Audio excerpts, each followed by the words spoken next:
I'm very pleased to introduce Kealie Vogel, who is an environmental science major at the University of Illinois.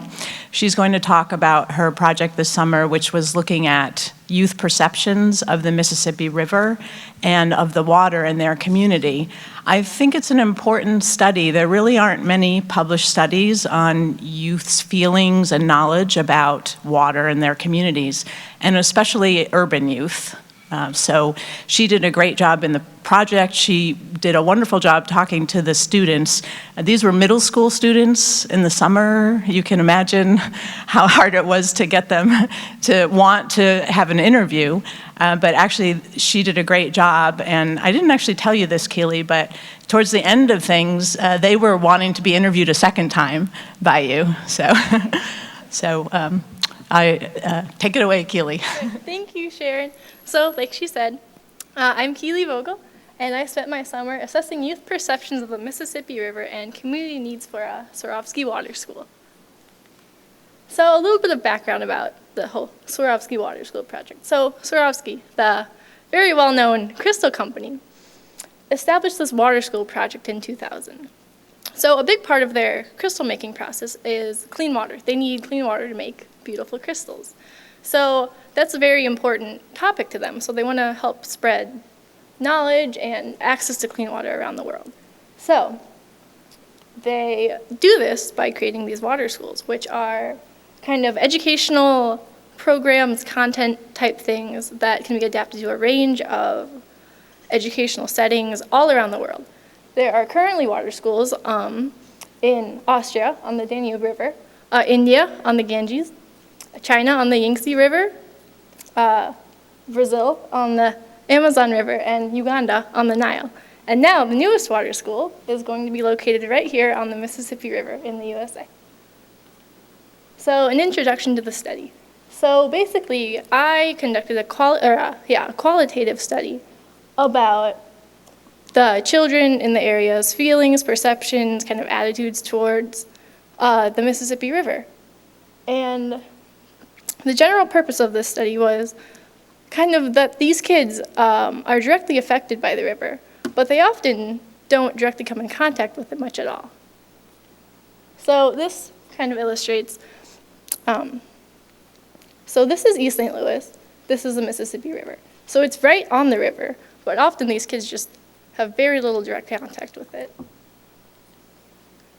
So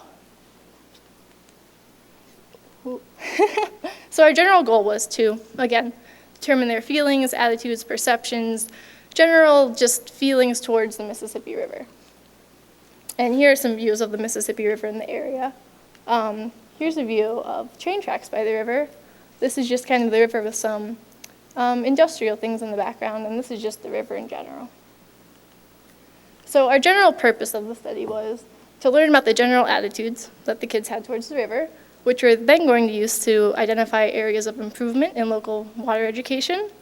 And then this kind of overall is going towards this pilot phase of the Swarovski Waterschool project. And our methods, I talked to 15 kids living in East St. Louis, Illinois, and I conducted semi-structured one-on-one interviews with these kids, consisting of 25 to 30 questions, just depending on previously answered questions or if I wanted to learn a little bit more from the kids about their perceptions of the Mississippi River.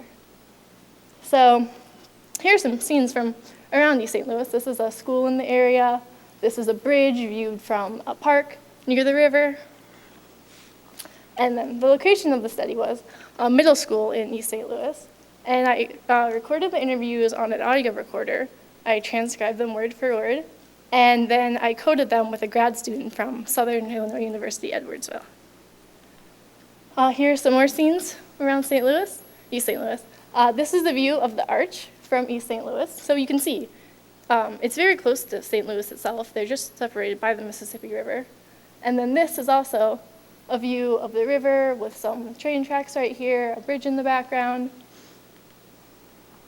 And now, once I had coded these interviews, some common themes emerged.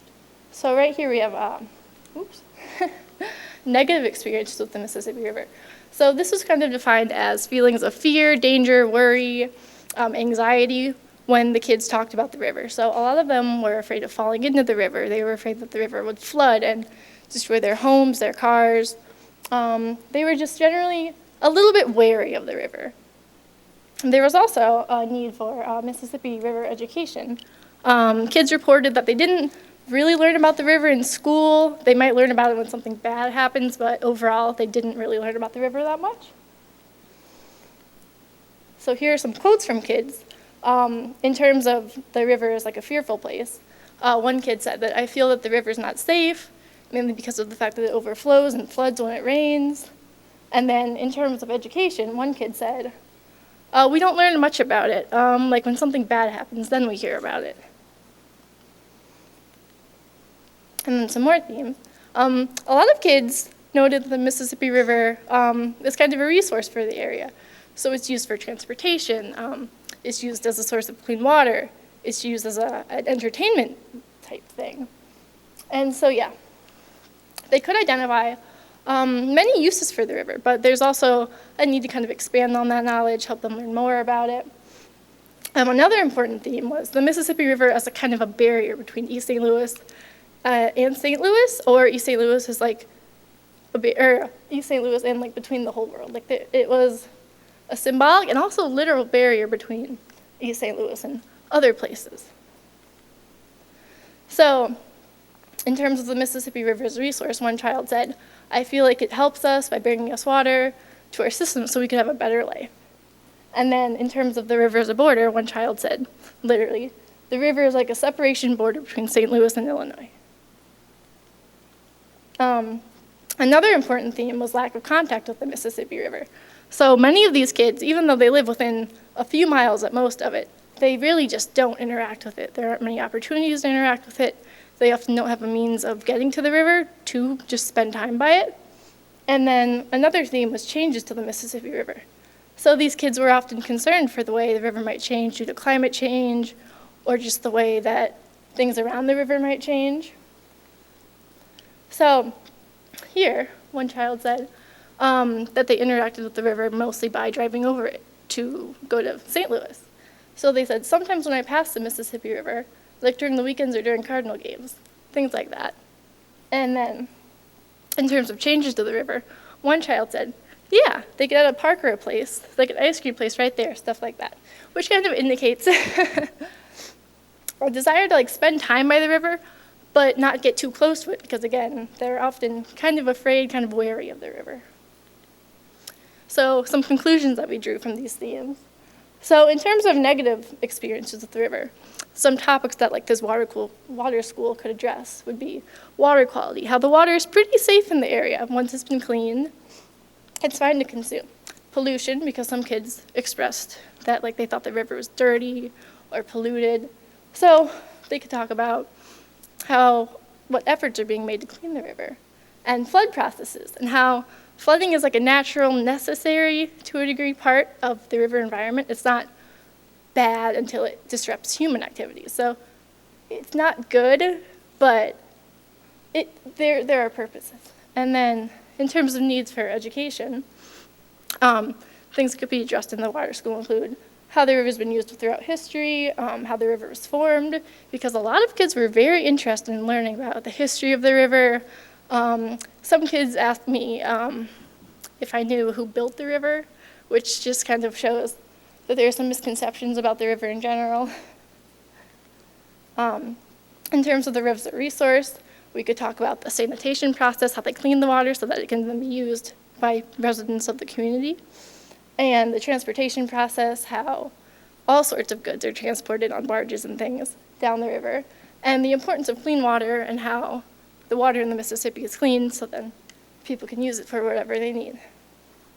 And then for the Mississippi River as a barrier, we could address how the river kind of connects people. It doesn't necessarily separate East St. Louis from other places. It can connect them through transportation or just in general. We all share this river. And then the river is kind of a communal gathering spot. So one child mentioned that during important events in her life, her family would go down to the river to celebrate. they would go to a park and just enjoy the river, enjoy each other. And then, in terms of the theme of lack of contact with the Mississippi River, we could talk about the use of flood walls and their necessity, even though they do sometimes block views of the river.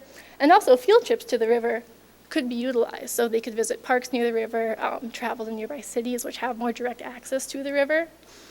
And then in terms of changes to the Mississippi River, we could address climate change, how that might change the river in the future, pollution cleanup efforts, and the effects of like the floods on the river, so how they can change the layout of the river or anything. And so in review, children living in East St. Louis, they had a very wide range of thoughts and feelings and perceptions of the river. Many were scared of it, but many also thought it was beautiful, valuable, just a very important asset to the community. And then the results of this study will be used to begin the next phase of the water school project in the future, and then which will eventually help improve river education along the Mississippi. Oh, and here are some kids from East St. Louis. They were actually participating in their own interviews with some older people within the East St. Louis community. And they were really cute. And so I'd like to thank Natalie, Sharon, Carlin Muehlhauser, who helped me code the thing, Dr. Georgia Bracey for also helping me code, Dr. Matt Johnson for helping me set up interviews, NGRREC and Lewis and Clark for providing this whole opportunity to me, the Manny Jackson Foundation for providing funding. Any questions?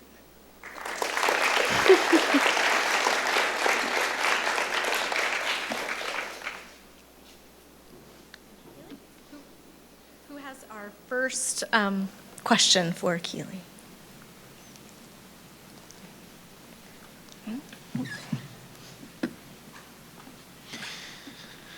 So, in addressing some of these, a disconnection from the river, what do you think, how can you get more people to the river practically? Well, maybe they could come to our NGRREC. There is a park. It's called the Malcolm W. Martin Park in East St. Louis. So that's fairly accessible, especially if like a school would maybe plan a trip there, because it's pretty close. It's hard to get to, but if you have directions, it is possible. Is it within walking distance of the communities, or do you have to? I'd say it's within driving distance. It is in a more industrial area.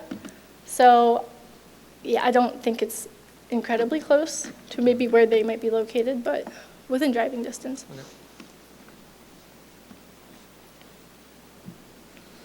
You and I kind of discussed this yesterday at your poster, but I was wondering if you could reiterate the selection process, like how you picked these particular kids and what the general demographic was. Yeah, so we picked these kids because we had access to them.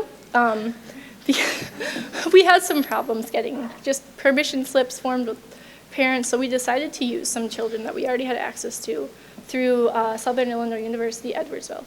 So all of the children I interviewed were African American, mostly below the poverty level, and they did have an interest in more STEM education because they were participating in a kind of STEM-oriented day camp. So the population of East St. Louis itself is 99% African American, so the kids themselves were very representative of East St. Louis.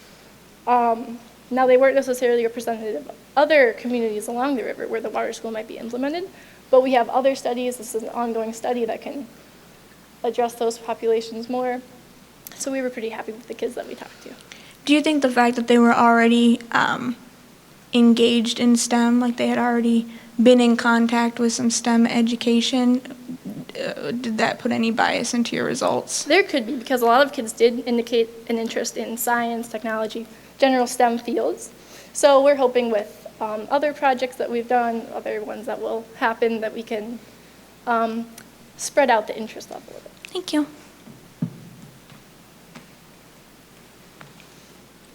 Thank you, Kealie. I think I'll stay on the ground. I really appreciate your presentation. It was terrific. Thank you. I have a question about how the Swarovski Waterschool was presented to the kids, and if they asked about kids in other places? Was there a sense of global community coming through? Don't think the water school itself was talked to about with the kids. So that might be a new topic for them. Okay, Yeah. good, thank you. Thank you, and that's all the time we have for questions for Kealie. So thank you, Kealie.